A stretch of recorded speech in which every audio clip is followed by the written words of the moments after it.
Hello and welcome to Tomlin's Harmonica podcast, where I'll be hanging out with players and teachers and having conversations loosely based around harmonica. This week's guest takes a mixture of sweet country and gospel melodies and fuses them together with heavy blues chops to make him one of the most exciting modern harmonica players on the planet. He has a complete mastery of the overblows and overdraws and knows how to play them with extreme taste. He is Todd Parrot. Welcome to the show, Todd. How are you doing today? Hey, doing great. Thanks for having me, Tom. Good to see you. That's absolutely my pleasure. So, for people who don't know where you are currently, will you tell us a little bit about your current location? Sure. I'm located right outside Charlotte, North Carolina, USA. And I'm originally from North Carolina, so this is my home state. Nice. And how's everything? We're not going to talk about COVID a ton, but I am always intrigued to hear how it's looking in different parts of the world. How is it where you are?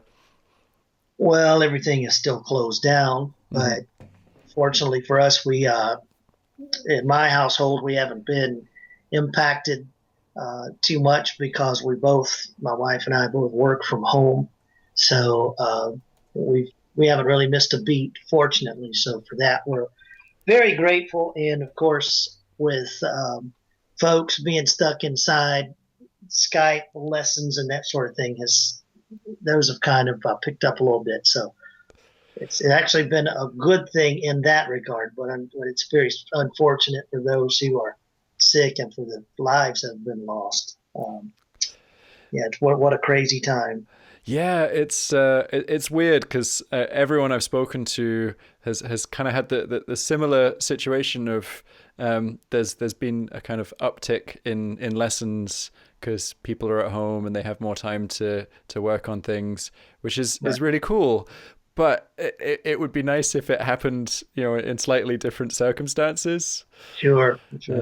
But no, I mean it's good. It's good to hear that people are keeping busy. So that's a positive. Are you where you are? Is it kind of urban or more rural?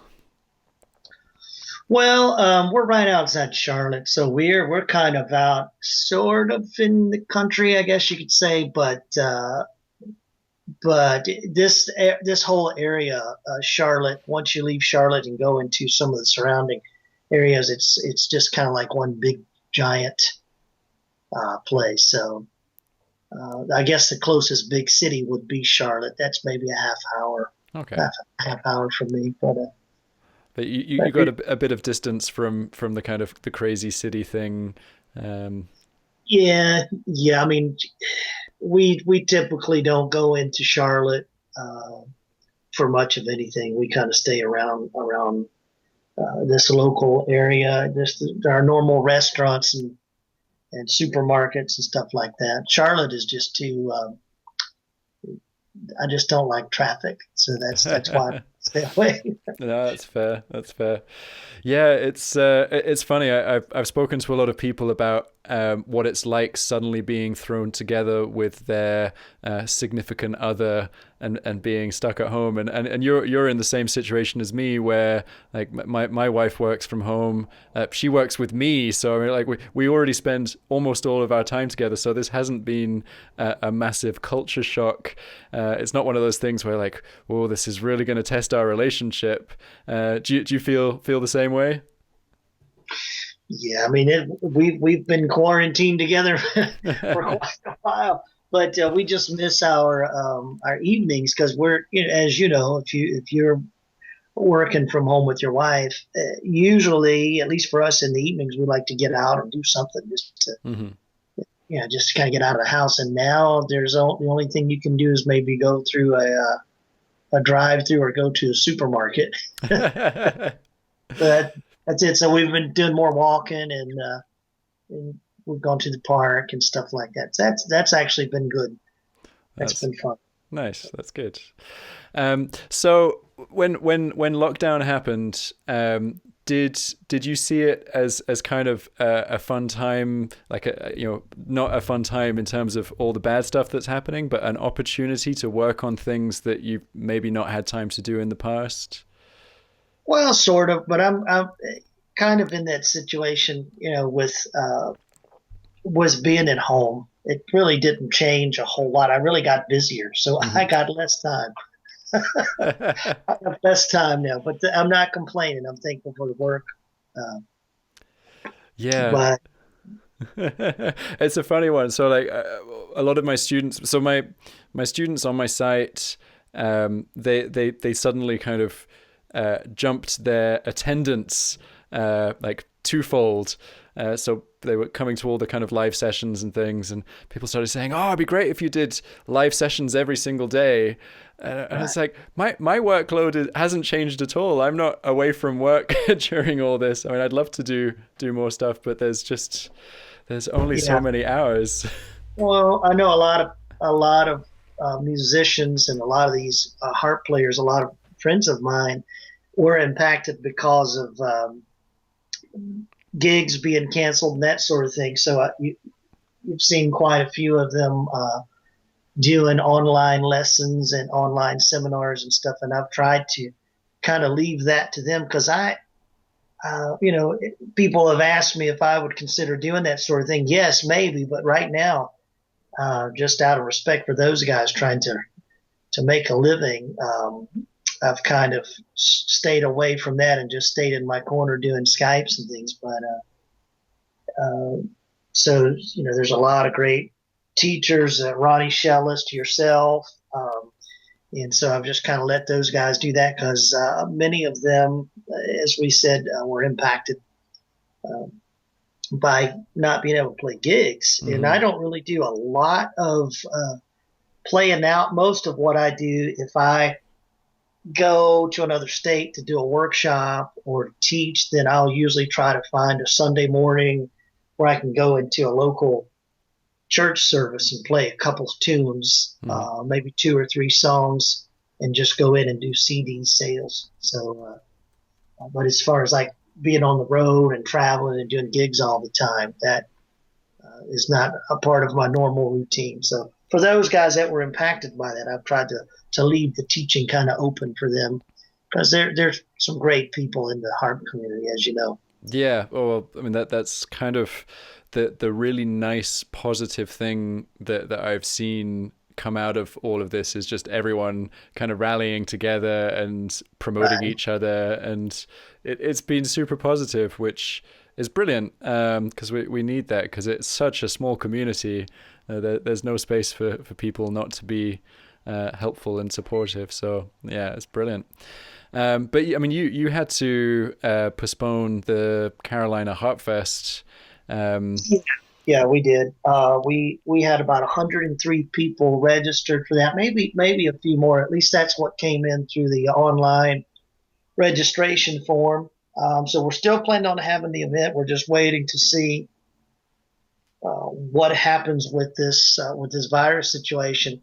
I don't want to set another date prematurely and have to postpone again, but I'm hoping that, and it's looking like we may have to move it to September, October, but I don't know for sure. We got to keep an eye on the news. But most everyone, there were a few people for fear of traveling and things like that. They kind of backed out before everything got shut down.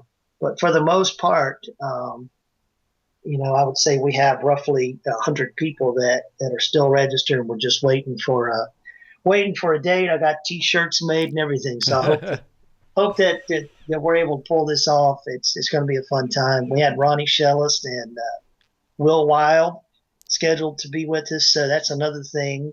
We want Will to be able to travel here, so we need to kind of watch and set a date when the travel restrictions are lifted. Because, well, as you know, Will Wild, he's a fantastic player, and I was really impressed with him at Spa when he was at Spa a couple of years ago. Not just his music, but he seemed to be a very humble guy, and the way he interacted with the other harmonica players, he was just very approachable, very nice, just a cool dude. And of course, Ronnie Shellist. Everybody loves Ronnie. But 2 great instructors that we plan to have with us, and a host of other players and teachers as well. And Joe Spires was supposed to be coming. I think he is still coming if we postpone, but makes great custom harps. And that's pretty much all I use if it's a custom harmonica is Joe Spires. He's just phenomenal. His harps are superb. They really did change. They really did change the way that I play because before I got Spires harps, I played overblows in passing. Mm-hmm. And the harps that I had would, you may be able to squeeze an overblow out, but it would be squealy, or you may get, some other type of noise. And I just didn't, I knew they were there, but I didn't think you could lean on them. And then when I got my custom harp, my first custom harp from Joe Spires, man, it just, not only could I get the overblows, but then I could push them, I could bend them, move them around, duplicate licks, and it was just like this whole nother world just opened up. And instead of a box of 16 crayons, I now had 64. So he's just great, man. He builds great marine bands, and Golden. I know he does Marine Band Special 20. I'm not sure about Golden Melodies, but he has built Golden Melodies in the past. But his harps are just insanely good. I mean, just cream of the crop, man. I can't say enough good things about Joe, and I don't get anything in return from Joe. I don't get discounts or breaks or anything like that. I just recommend his work because I love him so much and what he does. He's just great. His harps are just phenomenal. I would not be talking to you probably now if it weren't for his custom work, because that was right around the time. That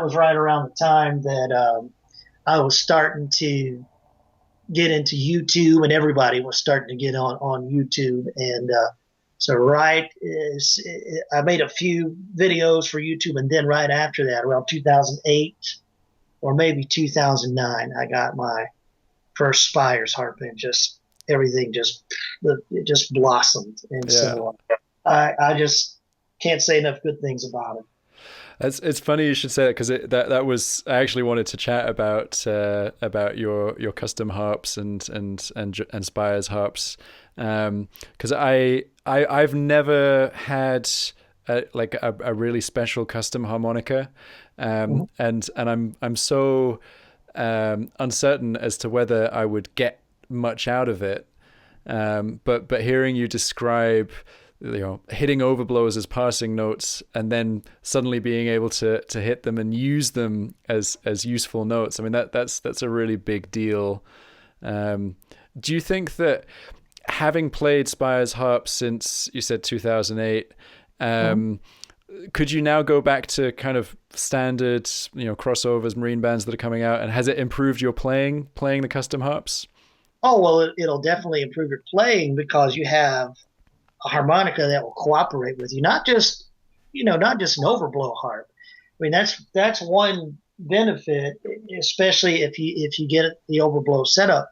But if you are just trying to get your bends better, because there are certain things you can do to a harp to make it overblow, but there are other things that he does in his process that just make the reeds interact with one another and respond better. There's lots of things. Everyone thinks that customizing is just about embossing and making the slot tighter, and that's part of it. But there's so many other things that he does.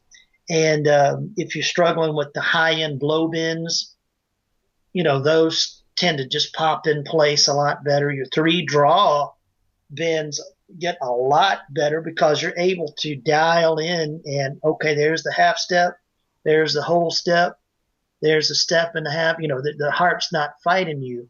And so then once you know what an overblow is supposed to feel like, or what a proper bend is supposed to sound like and feel like, then when you go to a stock harp, of course, it's not going to play as well. But if you try to do some of those same techniques, at least you will be able to accomplish it. It may squeal if you try to squeeze out a 6 overblow. It may work great. You never know from the factory. You may have a crossover that's just luck of the draw at the factory. It got a little extra attention, or maybe it got gapped a little better. And it may just overblow great out of the box, but then maybe not. You get some that are squealy, but at least having something that will, it's good to have at least one custom harp so that, you know, if I'm not getting this overblow, or if I'm not getting my bends in tune, or if I'm not doing this, is it my technique or is it the harp? Well, once you get the custom harp, and I'm talking about Spires, yeah, I mean, if you get one of those and it ain't happening, it ain't the harp. So it helps you kind of, you know, pinpoint where your weaknesses are. But you know, I probably would not, if I needed something like a country tuned harmonica, I would probably not spend the money on something like that for a custom country tuned harmonica, because I'm using my country tuned harmonicas for melodies, for ballads, stuff like Danny Boy, Somewhere Over the Rainbow. And for those, I'm not doing a lot of overblowing and that sort of thing. I'm just trying to play pretty melodies. And that's another thing with overblowing. I don't usually use the overblow notes for songs where I'm trying to play pretty. If there's a pretty melody and it calls for the 5 overblow, I'd rather use a country tuned harp. So like if you did Somewhere Over the Rainbow, let me see if I have just a regular C. Yeah, so I could play Somewhere Over the Rainbow and I could squeeze out the 5 overblow, but it doesn't sound good to me. So like,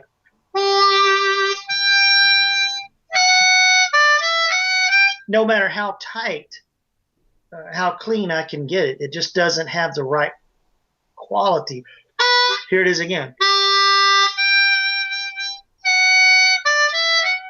No matter how pretty I try to make it, it's not going to sound like this. Here's a country tuned harmonica.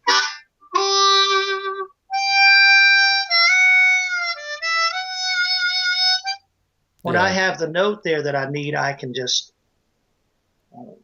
you know, I can put vibrato on it. I can put inflection on it. I can do the chewing vibrato, I guess as some people call it.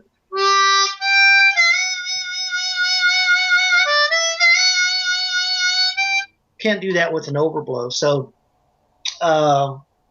but yeah, just for a regular harp, for regular playing, blues and country and stuff like that, if I'm doing those styles, I would use the 6 overblow more than anything. 6 overblow, 7 overdraw a lot, because those are the 2 notes that you need for the blues scale.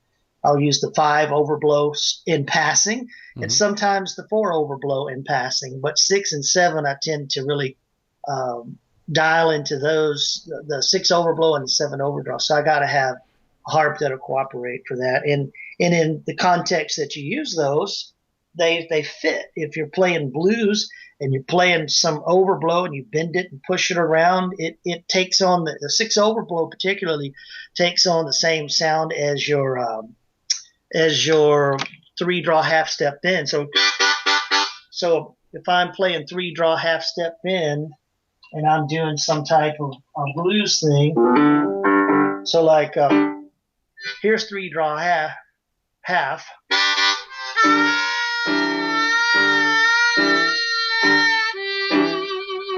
Here it is on the 4.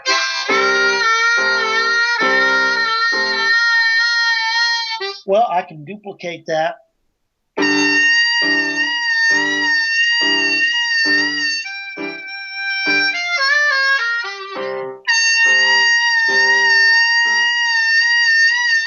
So that's how I think. I don't play overblows and stuff to try to play like Howard Levy or Constantine Reinfeld. Those guys, just the stuff they play is just mind-boggling. Jazz and that sort of thing. I'm just trying to recreate licks on the top of the harp that I'm used to playing on the bottom. And so that's what Joe did. It just opened up the whole second octave of the harmonica. Just the 6 overblow alone does a lot. I also tuned down the 7 draw note on my harmonicas. Now I still play regular harps, but I've got a whole set of harps with the 7 draw tuned down. And people say, well, why do you tune down the 7 if you can play 6 overblow? What's up with that? Well, sometimes I want that overblow note, the 6 overblow note, but I just want it in passing. I want to slide into it, or I want to, for example, if I'm playing just a shuffle and I want to slide into that note, if I've got my 7 draw tuned down, then I can slide in there like this.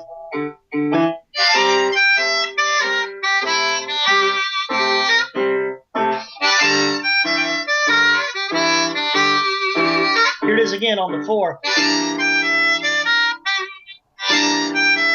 All right, so that's one thing I can. And there's a player in the UK. Everybody calls this the Todd Parrot tuning or Parrot tuning. It's really not. I think maybe I popularized it because of YouTube. But our friend Alan from Golden Bird, he gave us these harps to give away. They put Parrot tuning on. Nice. So this is a Golden Bird harmonica in B flat. So we got 50 of these for the first 50 people that registered. Everybody in that group gets a free Golden Bird. So those are already reserved at this point. But there's a player in the UK, Johnny Mars, fantastic harmonica player. I don't see him talked about as much on the forums and things, but what a great player. And he was using the 7 draw tune down probably before I started playing harmonica. I started in January of 1990.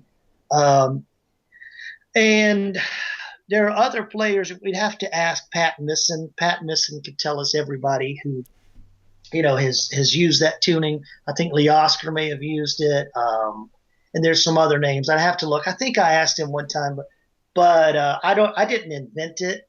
I learned about it partially from Steve Baker's Harp Handbook. It talked about a similar tuning. And then this guy from Louisiana, a friend of mine, fantastic player, but he's just not on social media or YouTube, but his name is Pete Elder, and he's the guy that kind of turned me onto that over the phone. It was probably around 2000 or so, and he said, I've been tuning my 7 draw down. And I said, what are you talking about? He said, like this. This was over a landline phone, so and he left me a voice message one time, and he did something like,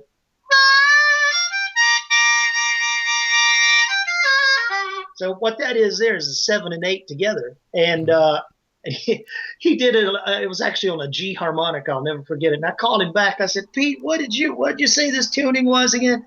And I just took an old blues band and tuned it down. And so it gives me that bluesy flavor up in the top of the harp, because the 7 draw is the major third. That's I know we're just doing audio, but the 7 draw is like our Fisher-Price xylophone. This is the third chime. It's like there is actually a xylophone on screen right now. I'm sad that not everyone can see it. I use my Fisher-Price xylophone, my toy xylophone. It actually helps for the major scale and the number system. But 7 draw is like Mary Had a Little Lamb, and so if I play,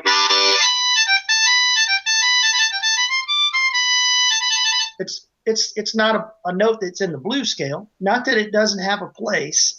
It can be used if used properly, but in second position, I just prefer to have that tuned down.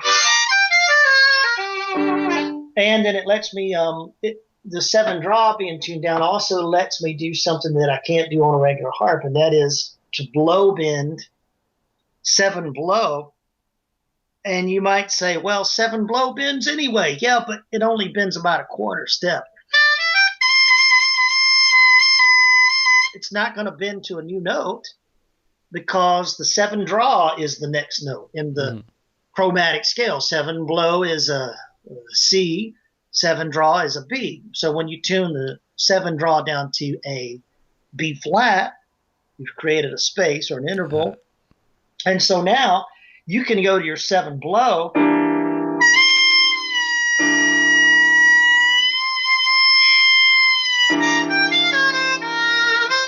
So if you were playing a blues you can't go to one blow and wail on it. You can't go to four blow and wail on it. They don't bend. But you could go to your seven.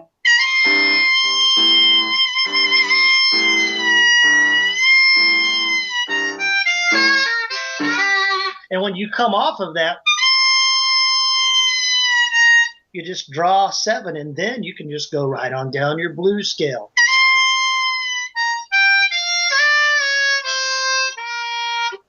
So it just kind of makes sense for certain things. It's not a cure-all. There's no one tuning or one position or one harp that's going to be perfect for everything, but it's a good thing to have in your box. I would say everybody needs a Spires custom harp, at least one, and they need at least one harp, even if you've got an old junky one. Tune the seven down, see what you think about it. Sometimes people will tune it down, and they'll say, well, I tried that tuning, but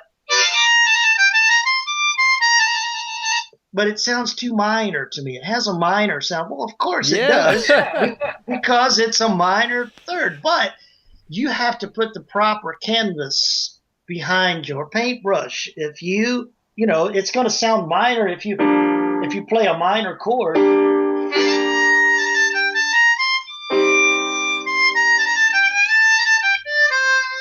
But if you're playing major blues, like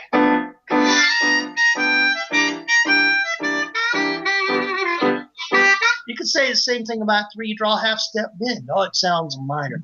It's the blue note, the blue third, the minor third. So the seven draw gives you that. And one thing that I touched on but I didn't demonstrate was bending the seven blow. The seven blow and the sorry for my phone. I thought I turned this down. The seven blow and the eight blow together. You blow seven and eight blow, and now they're both bendable by a half step. So you can blow seven and eight blow and bend them, and then you can draw seven and eight blow. It sounds better on a lower harp, but for example, you could say,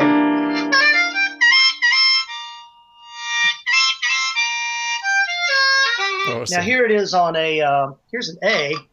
Let's see here.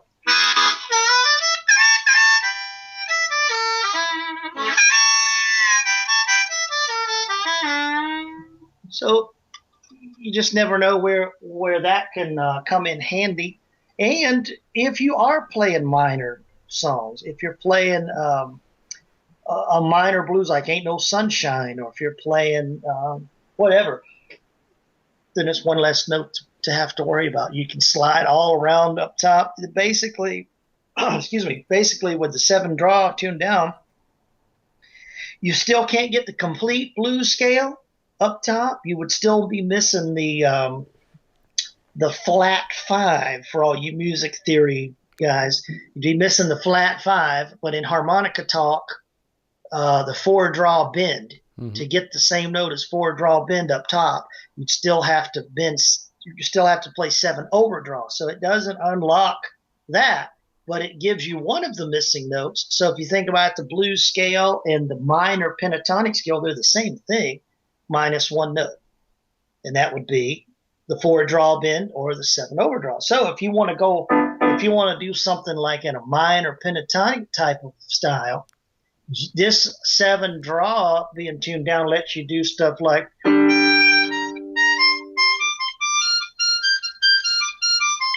so you could go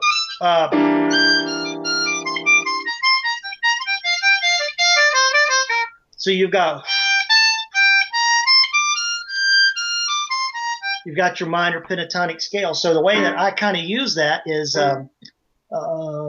if I'm playing a blues, 12-bar blues, and I go to the four, I will do some type of minor pentatonic lick.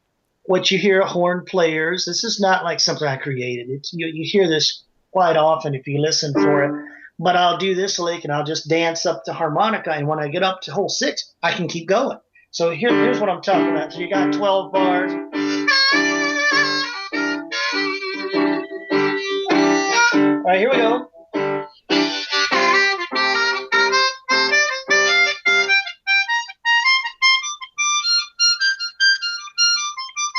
So I'm exaggerating, but you can to put it back on the four chord.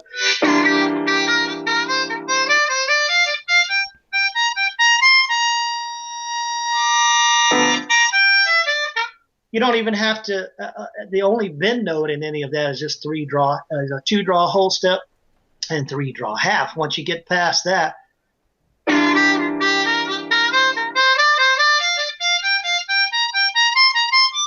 it's just a pattern. It's all just blow and draw stuff up there. So anyway, that I love, as you can tell. But yeah, it's interesting. All of that stuff is a part of what I do, and it's just a lot of fun. But I still like regular tuned harps. And if I were playing in third position major, which you and I have talked about that in the past, if I were doing that, I would use just a regular tuned harp because it's a different context. So there, I would want the 7 draw to be unaltered. I'd want the harp to be just normal for that situation. Yeah, it's interesting, this idea that you've brought in that a lot of people kind of shy away from, that there is no one rule that suits every single situation. I think a lot of harmonica players kind of earlier on their journeys kind of think, oh, well, I need to become this kind of player or this kind of player. I'm going to be an overblow player, or I'm going to use alternate tunings. And you it sounds to me like you've made the choice of like what works best for this current musical situation. What is the most musical choice I can make? I think that's really cool. I especially love what you've the Parrot tuning, and even if it isn't your tuning, it's brilliant because it's answered a question that I've had since playing the harmonica, which is, what do you do in the upper octave? So I spent a lot of time learning to overblow so I could hit that flat third. And then I was chatting to more traditional harmonica players after I started teaching, and I discovered that a lot of people switch to playing major in the upper octave when they're playing blues, which is cool because that's the kind of classic harmonica trope. But I love that you've got an alternative to that just sounds super bluesy and super sweet. Well, and it probably, we'd have to ask Will Wild. He'd be the expert. I know he has his own tuning, but I think having the availability of that note makes it a good tuning for rock and roll, for doing some of those fast. You're never going to make the harmonica sound like somebody shredding on a guitar. Will Wild is the closest I've heard. He does a great job, but he's altered a few notes. But if you listen to some of Johnny Marr's, I don't know the exact tunes, but if you look at his stuff, he's utilized that tuning quite a bit. I wish there were a way to hear more from him. I'm not sure. I'm sure he's still playing these days and doing gigs and stuff, but it would be cool if he would come on and do one of these interviews or something. That he's a player that I'd really be interested to hear more about, and how he started to use that tuning. But he makes good use of it, and he's in your area. Yeah, I hadn't heard of him, so I'm going to have to do some research after this and find out more about Johnny Marr's. And also, just I'll mention this now, and anyone that Todd mentions or anything interesting that Todd mentions, I've written down in the show notes, so there'll be notes for people to go through if they want to find out more. But one thing I want to say, because no one can see this, but all of those examples where Todd was playing harmonica and there was piano playing, that was Todd's other hand, because badass harmonica pianist. Very cool. So I was going to ask about the keys playing, and how much has playing keys shaped your harmonica playing? Oh, a bunch. It's been a tremendous help because now you have a visual. Even if you don't play piano, you don't have to learn to play fluently. I started out playing harmonica and copying solos a lot of what I had access to were melody players. And then I would try to get my mom to play the piano. She's not a fluent piano player, but she plays. And I would try to get her to play, or I had a sister that played a little bit, or maybe the lady at church, hey, can you play this song for me? And it just didn't sound the same. And the reason why is because they weren't playing the same chords. And so I started to study, what makes up a chord and how are they getting this sound. And I really just started with piano just to learn how to make backing tracks. I had a piano back then. This was in 1990, and it would record, so you could play and then record that and play yourself back, which now that's quite common with many keyboards that you see at the music shop. But back then that was pretty cool because you could record something and accompany yourself. And that's how I started. I had no intention of doing anything but just trying to play the right chords and match what I heard on these records and stuff. And it just kind of evolved from there. And now I'm able to, and even back then I was able to hold a chord, sound it out on my harmonica. And I didn't know why I knew the 5 draw sounded good in the blues on the one chord, but I didn't understand exactly why. Then when I see, oh, well, the piano's doing that. Oh, that's a part of the chord. So,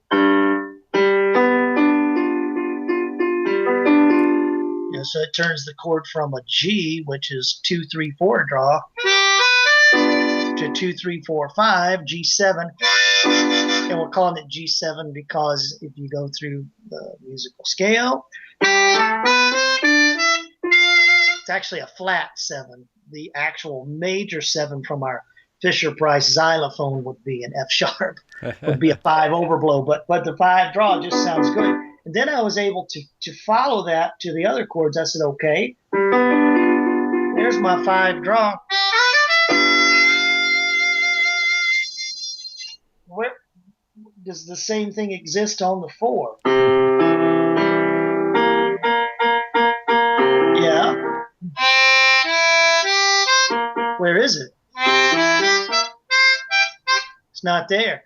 Then I realized, 3 draw half step. That's why the 3 draw half step in. So I play this sometimes just as an example. Steve Geiger said, hey, that's Little Walter off the wall. I said, it is? He said, yeah. Well, okay, but this is what I use for an example. So I'm working my 5. So the exact same thing, if you change to the 4 chord, would be. So I didn't know why that sounded good. I just knew it did. And even the 3 draw half step bend, I don't know why it works this way, but the 3 draw half step bend even sounds good over the 1 chord. And I would look at the 1 chord and I'd say, well, the 3 draw half step bend is not in the chord. How come it sounds so good, like on Jailhouse Rock?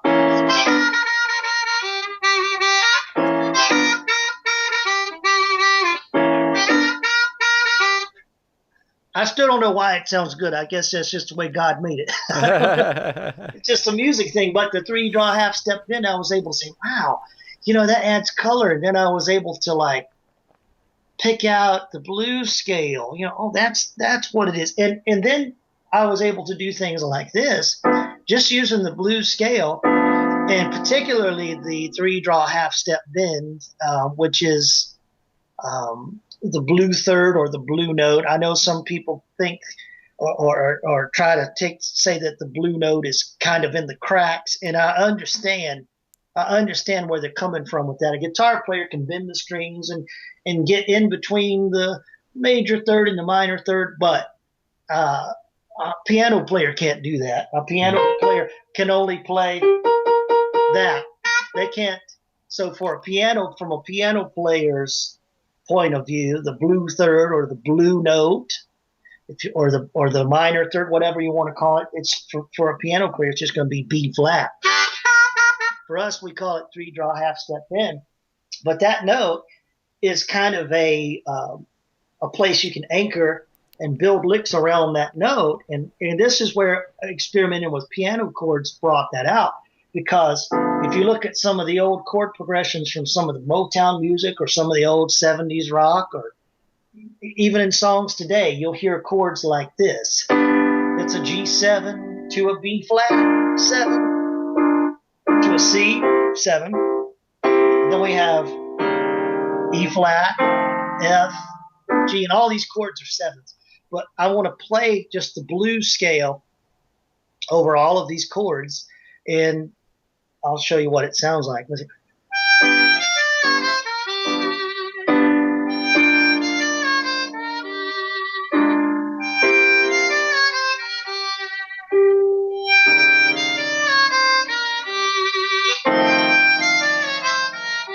And the thing that kind of, except for the F's, it's kind of that'd be a little bit different. But for all of those chords, the 3-draw half-step bend makes that lick work. That's the G. So there it rubs a little bit. It creates a little bit of dissonance, but in a good way. But when we go to the B flat, we have to get 3-draw half-step bend. I'm still playing the G blues scale, starting on 6th flow.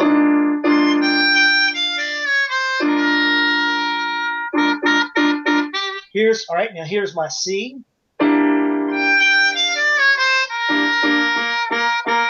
It's in the chord. All right. Here's my I love this one. This is the E flat 7.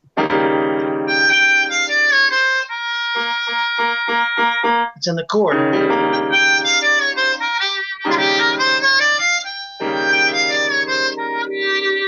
And then here in the F, it's really not a part of that chord, but you can still pass over it and it works. So just being able to experiment with things like that, and that's like Motown, funky, maybe some rock and roll songs do that. And then I've done the same thing with country tunes. I'd go to the 5. Okay, so none of that, what I just played there, had the 5 chord in it. When you go to the 5 chord, and this is where the piano will kind of help you, you have to change gears. So I like to say, you kind of have to jive with the 5. You kind of gotta change gears. And I kind of think of my 5 chord in a couple of ways. I could go to 3rd position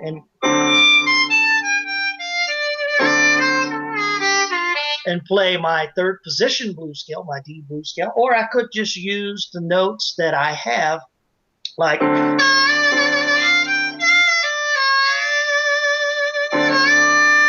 and just kind of do a simpler lick over the 5 chord. I don't have to go crazy, but my point is having the piano there to hold it and experiment.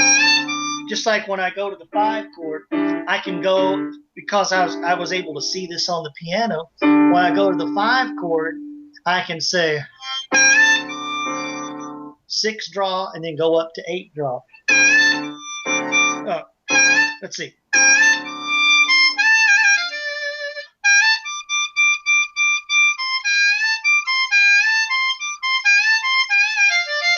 So, and I didn't know, at first I didn't know, when I started playing licks like that, does that work? I could go over here and look, the 6 draws are part of that's part of the 5 chord, and the 8 draw is the root note. I didn't know that. Oh, so you mean 8 draw and 4 draw and 1 draw, they're all the same note? Yeah, let me see.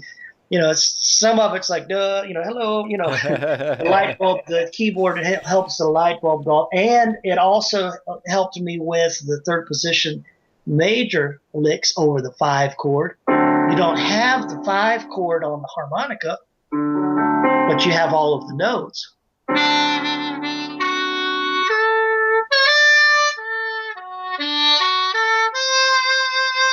And then your 4 blow becomes that flat 7th note that we were talking about.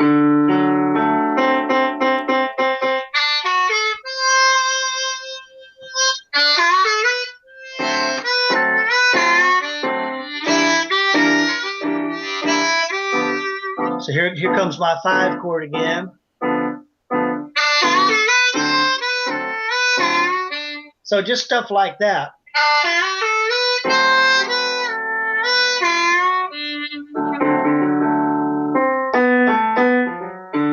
I'm able to pick it out, or at one time in the past, I was able to kind of plink it out. And even if you don't play all of these crazy chords, if you just learned to play your 1, 4, and 5, go to your piano, and I would say learn to play in the key of G, because C harmonica is one that's kind of a middle range and one that we're going to use a lot. But learn to play just a G and a G7. All you have to do is to turn it into a G7 is just to add an extra note to it.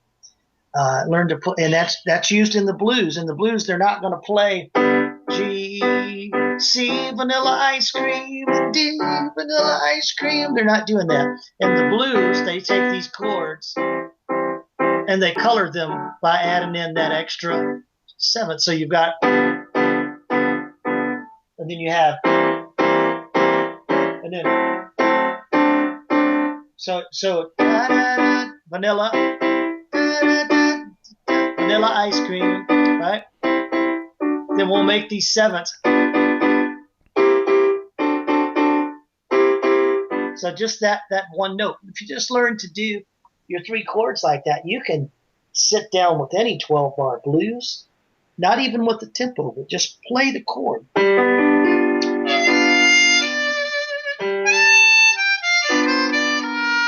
See what works. Go, especially on the 4. I hear a lot of harmonica players on the 4.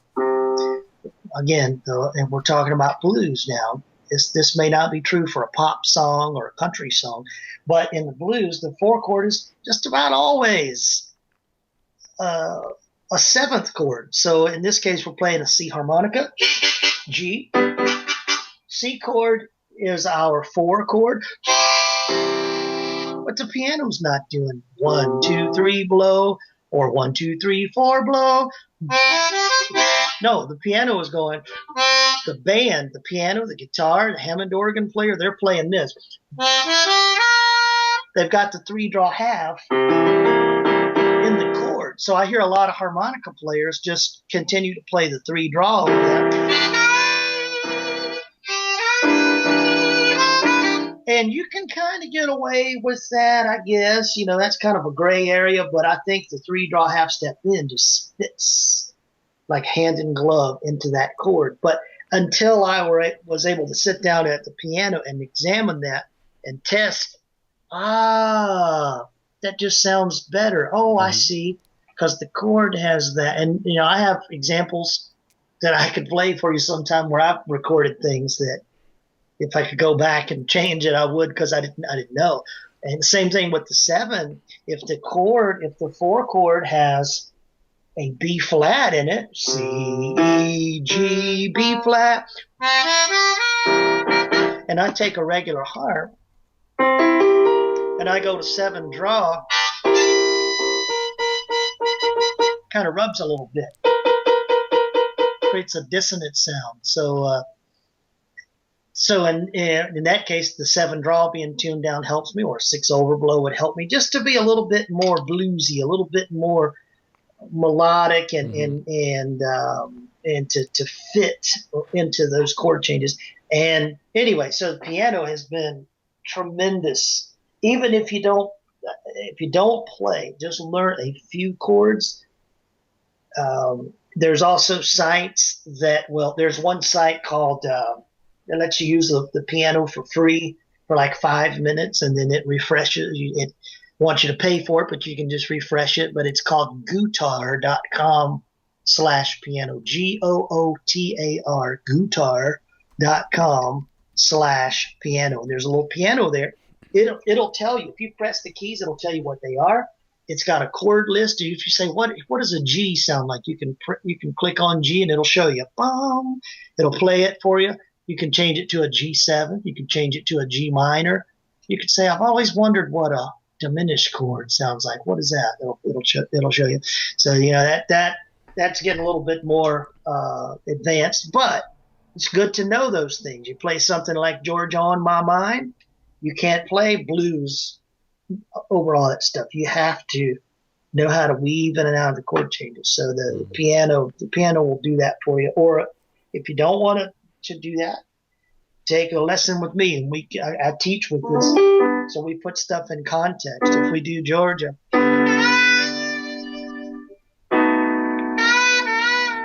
that's an option, but also an option may be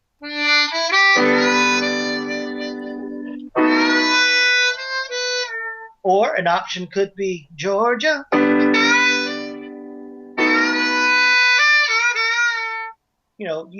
I can help you know what notes work and what notes don't. Usually your ears will do that, but sometimes you have to kind of train. Sometimes listening. Listen, I love chords. I love the sound of chords. That's the canvas behind any singer, guitar player, harmonica, or whatever. Different canvases make different notes or different colors come alive, just like painting. Bob Ross would paint the canvas black, but he would still use his phthalo blue and titanium white and all this stuff. And he would say, "Oh, look at that! Look at how the canvas looks. I've painted this canvas black, and look how this color interacts with that." Well, it's the same thing musically. So Ray Charles is an example. Listen to what he does with Rudolph the Red-Nosed Reindeer. He can take a song like that, and because of his chords and styling, he can just jazz it up. So anyway, sorry to ramble there, Tomlin, but no, not at all. It's the knowledge of harmony, I think, is one of the most overlooked areas in harmonica students' timeline, and it's really the kind of the quickest way to know, to sound like you know what you're doing, is just a little bit of harmonic knowledge. Your 1-4-5 chords, the arpeggios as you described, and I vividly remember it was actually a pianist that I used to live with, and this was in the kind of early days of me practicing harmonica, and I'd be practicing over these 12-bar blues tracks, and he just said to me, you know what would sound really cool if you played that note there, and he was kind of stopping me when I hit the 3-draw half step bend. If you play that, just play it over the 4 chord. Don't play it everywhere else. Just hit it over the 4 chord. And I was like, why? He's like, just trust me.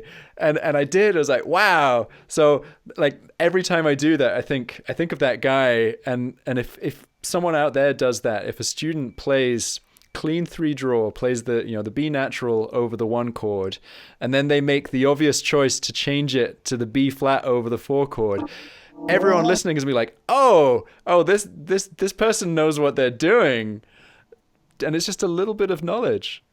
Exactly. And if you've ever been in a choir or in a school choir, or and the music teacher teaches parts, then you that helps develop your ear if you've ever had that experience, because the choir director will slap your wrist. No, this is the part. They have the music. They're reading the music and they're saying da da da da da. Okay, tenors, this is your part. Da da da da da. Altos, maybe da da da da da. And sopranos, maybe da da da da da. Whatever, they'll play all 3 parts and whatever. And if somebody's out of tune harmony wise, then they'll say, wait, stop, somebody in the soprano section, sing your part for me, and they'll single you. I've seen them do that. Aha, it's you. And everybody laughs, but that really helps. The more you listen for this stuff, just like what you're talking about, 3-draw half step in, man, that's the cornerstone of the blues for me, at least in my book. That's when they name restaurants the Blue Note Cafe and stuff like that. They're doing so because of the 3-draw half step in. So we talked about Jailhouse Rock uses 3-draw half step bend. Another one is Spoonful. So that spoonful. That's the whole riff of the song. Baby, please don't go. And then the Beatles come together.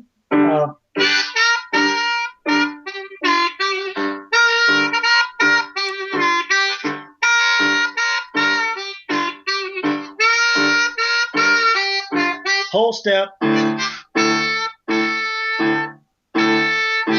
But then here's what you're talking about over the 4.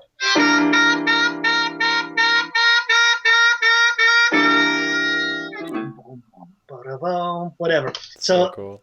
Stuff like that, man. That's what made the blues sound bluesy. So it's a very, very cool note, and it really fits so many places. Even over the 5, you can put the 3 draw half step in.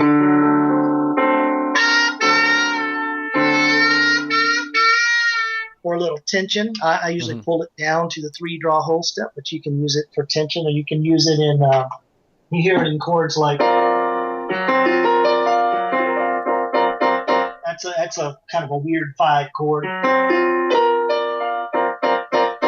but it's got the 3 draw half step bend note in. You hear that in jazz and things like that. But hope this is helpful, man, to somebody listening out there. I'm sure it is. I mean, I'm really enjoying listening to you chat about this stuff. But I am mindful of your time, and I'd really like to just have a quick chat about new things that you're working on. This is a very fun thing that you showed me at the beginning of before we hit the record button. You've been working on something new. Do you want to tell us a little bit about that? Well, sure. Yeah, if you go on my Facebook page, you'll see I have a supply of these harmonica combs, and I just like colors, and I've always liked crazy colors, and I've played custom combs by everyone: Blue Moon, Chris Reynolds, Randy Sandoval, Hetrick, all of the comb makers. If there's been a custom comb maker, I have Andrew Zajac. I've played all of their stuff, and I love everyone's work. I just like colors, so I'm making these combs out of this marbly looking material, and I can make any color that anyone would like. I can mix any 2 colors, any 3 colors, 4, whatever. So if you want a tie-dye harmonica comb, I can produce it. And right now I'm just doing golden melodies and marine bands, and I'm not trying to be a big time business or anything like that. I'm just doing gold melody and marine bands right now. I may do other models, but I just wanted to offer some crazy colors and things. So I'm just having a blast with experimenting with these and putting them on my own harps. I've got one that looks like fire. It's like a red and yellow and orange swirl. And I've got a green one, got a blue one. And then I have some conservative ones, which I know we're just doing audio, but this is like a caramel. That's cool. Brown. I've got one that looks like tortoise shell, and there's really no limit on the color combinations I can do. So I just wanted to do something like that and put it out there. This one's a pink. Well, it's really pink and blue, but it looks. There's a picture of this one on Facebook too. It looks purple, but it's really like a pink and blue cotton candy color swirled together. So it helps me in my case just to know which key is which without having to look at these teensy little stamped letters on there, which now that I need reading glasses, it's the colors help. But yeah, I'm just having fun, man. I'm really just having a blast with these colors. I love all of the comb makers and their products, but I just wanted to do something on my own just to see what kind of colors I can come up with. So yeah, these are great, and they're really machined professionally locally here, and then I take time to make sure that they're flat sanded and they're checked very thoroughly for flatness before they go out. Right now, I'm just kind of doing them for Skype students, and I don't have a website or anything yet, but I'm getting ready to get some more made, and I may put up some type of page or something off of my website or something like that. So just watch. I'll at least have a link for it out there. But yeah, I was always the kid that wanted the big box of crayons with the pencil sharpener. I've always loved colors. And if anybody's seen my harp case, they'll know that's true. So. Yeah, I think they look absolutely amazing. It's a little bit lost on kind of audio only, so I really want people to go and check them out. I'm definitely going to put an order in if you're, well, when you start accepting orders. One thing I will say that not a lot of people talk about with custom combs, but if you've got a harmonica that doesn't really feel particularly responsive. It depends on what comb it comes with initially, but things like special 20s and golden melodies, I find that a custom comb quite often is one of the biggest upgrades you can do to the playability. Especially kind of those plastic combed harmonicas, there are loads of recesses and things that aren't particularly great for air tightness, whereas when you've got a completely flat sanded piece of acrylic or wood or whatever, it makes a huge difference. Well, especially on a marine band or a golden melody, because they're sandwich style, you can actually get to them even after they're machined. And when I'm flat sanding them, which is often, it's either one of two things. If the harp is leaky, it's the stock comb that's not completely flat. And I don't just mean like when you look at it horizontally, but if you turn it and look down the side of the like a profile view. I know we're just on audio, but if you look down the side of it and you put your straight edge on each tine, you can see sometimes the combs will have a little valley in the middle, or sometimes they'll have a hump slightly, like a slight curve in the top. So if you can get that out, then you're automatically going to create a tighter seal. And the same is true with reed plates. You have to examine those. And if you take the time to make sure that your comb and your reed plates and your comb mate together well, then that alone is a huge improvement. And sometimes a stock comb is fine. Sometimes it's just like reed work. Sometimes you'll get one that came off of the machine at Honer. That's just fine. Special 20 combs they're fine. They have the ABS plastic has kind of some flex to it. I have one here. I know we're just doing audio, but this rocket comb has enough flex to it that it may compensate for imperfections in it. But I think with special 20 combs, they just look pretty. The black special. I mean, when a custom special 20 comb looks pretty. What with all the colors. The plain black plastic, there's not much you can do to dress that up. You can polish it, but so I'm hoping to have a product for special 20s soon, because I do like those. I know a lot of people play those. Nice. But yeah, man, it's I've loved combs ever since. I mean, probably like the early 2000s. I had some custom combs at that time. I don't know if it was Earl the Pearl or there was a guy in Germany one time that did a custom comb for me. But anyway, ever since I started fighting all these crazy colors, I've never looked back. And I've got everything color coded. No, I think well, for me, it's brilliant to see that, because when I first started playing harmonica, I'm a very geeky person, and when I get into something, I go deep and I find out all the kind of weird custom versions I can do, and I got sucked into combs, and I think Hetrick was making combs, and Chris Reynolds, Chris Michalek, there are all these people. Chris. Yeah, which is kind of a blast from the past, and then I was looking at all these players, and nobody seemed to have crazy colors, and I was like, oh, maybe I need to be a little bit more subdued. And then I've seen pictures of your case, and it's like a rainbow, Technicolor rainbow. I was like, yes, this is cool. I have permission to have crazy colored harmonicas. Oh yeah, it's like Chris McCulloch, and what a interesting guy. He was a cool dude. Sometimes misunderstood. Yeah.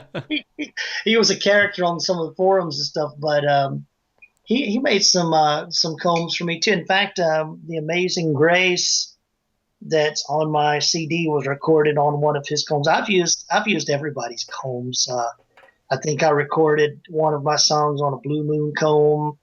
Chris Reynolds, I have a bunch of his stuff. I really wish he were still making combs. But I've got a ton of his stuff. Randy Sandoval, another good comb maker. But just about everybody's comb just about every comb maker that's made combs, I have one of their combs and have recorded stuff using their combs. So, yeah, it's a lot of cool guys out there in the community. But I'm just hoping to add some more color. That's all. Yeah, no, I think it's a great idea. Well, I'll post links to your Facebook page and also to your website in the show notes, and hopefully people start pestering you to get a website up for the combs. That'd be cool. And yeah, thank you so much for joining me today. This has been a lot of fun, and hopefully we can do it again sometime. Great, Tomlin. Well, thanks again for having me on. I really appreciate it. Always a pleasure talking with you. Likewise. All right. Take care. Bye-bye. All right. Too. Thank you so much for listening to this episode of Tomlin's Harmonica podcast. Don't forget to subscribe and leave a rating and review on your podcast player of choice. Join me next Monday for the next episode. Happy harping!